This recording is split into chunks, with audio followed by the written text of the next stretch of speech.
Hello friends, welcome and welcome back to my YouTube channel. तो आज के इस वीडियो में हम देखने वाले हैं फिजिक्स के बहुत ही ज़्यादा इंपॉर्टेंट टॉपिक के बारे में। तो टॉपिक आप देख सकते हैं, टॉपिक है आपका विद्युत चुम्बकीय प्रेरण के नियम।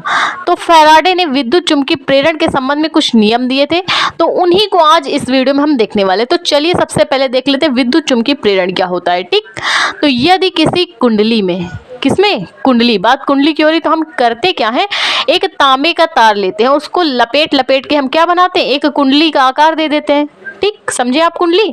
तो हम इसमें करते क्या है, विद्युत चुम्बकीय प्रेरण में एक कुंडली लेते हैं और उसके पास में क्या रखते हैं, एक दंड चुंबक या एक छड़ चुंबक लगाते हैं। ठीक, जिसमें नॉर्थ और साउथ दो ध्रुव होते हैं। हमने बनाई तांबे की तार की एक कुंडली और उसमें हमने क्या कर दिया, एक चुंबक रख दिया उसके पास में। तो चुंबक से निकलती हैं बल रेखाएं, चुंबक के नॉर्थ ध्रुव से बल रेखाएं निकलती हैं।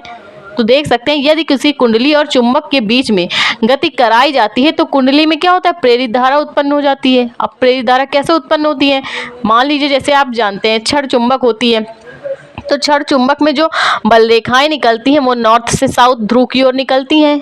नॉर्थ में होता है प्लस चार्ज, साउथ में होता है माइनस, प्लस चार्ज से माइनस चार्ज की ओर चलती हैं। तो इसका जो नॉर्थ ध्रुव है वो उसके बीच में हमने रख दी है कुंडली।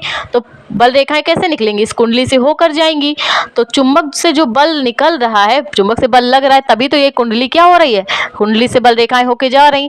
तो ये जो भाई बल के कारण जो कुंडली आवेशित हो रही, तो उसमें कुछ ना कुछ धारा बहेगी, तो वो धारा क्या कहलाएगी, प्रेरित धारा। और जिस बल के कारण इस कुंडली में धारा प्रवाहित हो रही है, तो उसमें भी कुछ ना कुछ विद्युत वाहक बल उत्पन्न होगा, कुंडली में भी कुछ ना कुछ विद्युत वाहक बल होगा, जिसको हम क्या कहेंगे, प्रेरित विद्युत वाहक बल। यानी कि कुंडली में जो धारा उत्पन्न हो रही है वो होगी प्रेरित धारा, और जो विद्युत वाहक बल इस कुंडली में उत्पन्न होगा चुंबक के कारण, वो क्या कहलाएगा, प्रेरित विद्युत वाहक बल। और इस पूरी परिघटना को या पूरी घटना को हम क्या कहेंगे, विद्युत चुम्बकीय प्रेरण की घटना कहेंगे। क्या कहेंगे, इस पूरी जो पूरा प्रक्रम हो रहा है, चुंबक से निकल रही है बल रेखाएं जो कुंडली से होकर जा रही हैं, और चुंबकीय बल के कारण कुंडली में प्रेरित धारा और प्रेरित विद्युत वाहक बल उत्पन्न हो रहा है। ठीक, तो ये पूरी घटना क्या कहलाएगी, विद्युत चुम्बकीय प्रेरण की। पूरी घटना क्या कहलाएगी, विद्युत चुम्बकीय प्रेरण की। तो चलिए, आपने समझा विद्युत चुम्बकीय प्रेरण क्या होता है। इसमें हमने एक चुंबक लिया, कुंडली ली, जिसकी सहायता से हमने विद्युत चुम्बकीय प्रेरण समझा। अब हम देखेंगे फैराडे ने विद्युत चुम्बकीय प्रेरण के संबंध में कुछ प्रयोग किए हैं चुंबक और कुंडली लेके, तो वो कैसे किए हैं। तो इन्होंने लिया क्या था, फैराडे ने भी एक तांबे का तार लिया था, तांबे के तार को लपेटकर एक कुंडली बनाई थी, जैसे कि अभी हमने देखा विद्युत चुम्बकीय प्रेरण में।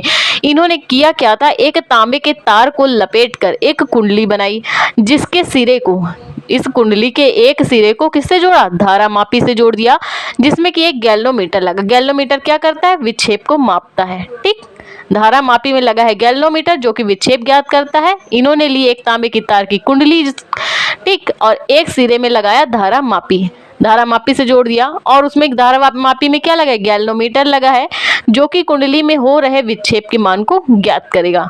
ठीक, अब हम क्या करेंगे, इस कुंडली के पास यदि छड़ चुंबक जब हम लाएंगे, भाई तांबे की तार की कुंडली है, धारा मापी लगी है, गैल्वोमीटर लगा है, अब उसके पास हम छड़ चुंबक लाएंगे तब क्या होगा। तो देख सकते हैं आप, ये हमने बनाई कुंडली तांबे के तार को लपेट के, जिसमें एक सिरे में, नीचे वाले सिरे में हमने क्या लगाया, गैल्वोमीटर, और उसके पास में, कुंडली के पास में क्या रखा है, छड़ चुंबक रखा है।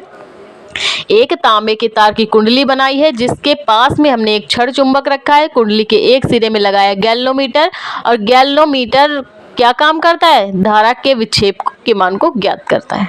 ठीक, तो अब इसमें होगा क्या, गैल्वोमीटर इसके विक्षेप के मान को ज्ञात करेगा। ठीक, तो एक बार फिर से देख लीजिए, इन्होंने क्या किया था, एक तांबे का तार लिया था, जिसको लपेट कर एक कुंडली बनाई थी, जिसका एक सिरा धारा मापी से जोड़ दिया था, और उसमें एक लगा दिया था गैल्वोमीटर। गैल्वोमीटर क्या काम करेगा, विक्षेप के मान को ज्ञात करेगा। तो आप जानते हैं चुंबक से क्या निकलती है, बल रेखाएं निकलती हैं। तो नॉर्थ वाले ध्रुव से निकल रही हैं बल रेखाएं, जो इस कुंडली से होकर जा रही हैं। कैसे जा रही, कुंडली से होकर जा रही, क्योंकि बीच में हमने रखी है कुंडली, और जो गैल्वोमीटर लगा है वो क्या काम करेगा, विक्षेप के मान को ज्ञात करेगा। तो इस चुंबक के कारण इस कुंडली में प्रेरित धारा बहती है। ठीक, भाई चुंबकीय बल लग रहा है तभी तो कुंडली में क्या होगी, प्रेरित धारा उत्पन्न होगी, प्रेरित विद्युत वाहक बल भी इसमें कार्य करेगा इस चुंबकीय बल के कारण। भाई ये चुंबक बल लगा रहा है तभी तो इसमें बल रेखाएं निकल रही हैं और कुंडली को आवेशित कर रही हैं। आवेशित होंगी तो धारा कौन सी बहेगी, धारा आई बहेगी, और कुछ ना कुछ भाई चुंबक से बल लग रहा है तो कुंडली में भी कुछ ना कुछ बल होगा, जिसे क्या कहेंगे, प्रेरित विद्युत वाहक बल कहेंगे। ठीक है, तो हम भाई इसमें विक्षेप कैसे ज्ञात करेंगे, हमने तो गैल्वेनोमीटर लगाया तो विक्षेप के मान को कैसे ज्ञात करेंगे, तो हम करेंगे क्या कि ये जो चुंबक रखा है, चुंबक अभी कुंडली के बहुत पास में रखा है, कुंडली के जब बहुत पास में चुंबक रखा है तो बल रेखाएं ज्यादा निकलेंगी। ठीक, जब हम चुंबक को कुंडली के पास में रखेंगे तो बल रेखाओं की संख्या में क्या होगी, अधिकता होगी, बहुत ज्यादा बल रेखाएं निकलेंगी। ठीक, जैसे कि चुंबक हो, चुंबक के पास लोहे की का जो कण है वो बहुत पास में रखो तो जल्दी घसीट लेगा, और जब बहुत दूर में रखा होगा तो देर में घसीटेगा।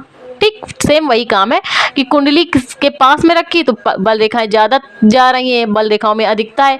लेकिन जब हम चुंबक को क्या कर दें, इस कुंडली से दूर कर दें, जब कुंडली से चुंबक को हम दूर कर रहे हैं तो बल रेखाओं की संख्या में क्या आ रही, कमी आ रही है, कम बल रेखाएं निकल रही हैं, और जो कुंडली में आकर्षण था, प्रेरित धारा और प्रेरित विद्युत वाहक बल के मान में भी कमी आ रही है। ठीक है, तो क्या होगा कि जो भाई पहले पास में था चुंबक तो विक्षेप ज्यादा था, अब हमने चुंबक को क्या क्या कर दिया है, बहुत ही दूर कर दिया है, तो चुंबक के मान के विक्षेप के मान में भी कमी आएगी। तो इसमें होता क्या है कि जैसे जितना हम ज्यादा पास में लेके जाएंगे चुंबक को उतना ही ज्यादा विक्षेप होगा, और जितना ही धीरे धीरे चुंबक को दूर हटाएं या धीरे धीरे चुंबक को पास मिलाएं उतनी ही क्या होगी, कमी और अधिकता। तो यहाँ पे क्या है, चुंबक बहुत दूर रखा है कुंडली से, तो कुंडली में क्या होगी, बल रेखाओं की संख्या में भी कमी आएगी जब हम चुंबक को दूर रखेंगे, और विक्षेप के मान में भी क्या होगा, कमी आएगी।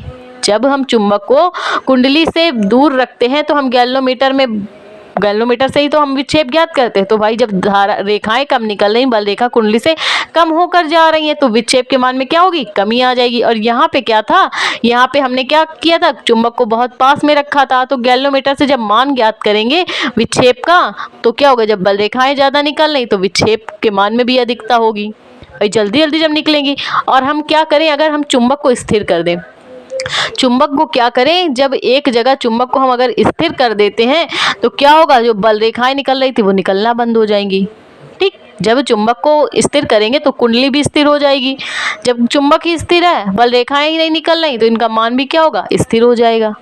भाई मान भी क्या होगा, उसमें कोई भी विक्षेप नहीं आएगा। जब हम चुंबक को पास में ला रहे थे तो ज्यादा विक्षेप था, चुंबक को दूर ले जा रहे थे तो कम विक्षेप हो गया। लेकिन जब हम तीसरी कंडीशन में क्या करेंगे, जब चुंबक को स्थिर कर देंगे और कुंडली को भी पास में रखें दूर में रखें कोई फर्क नहीं पड़ेगा, जब स्थिर ही है तो विक्षेप आएगा ही नहीं।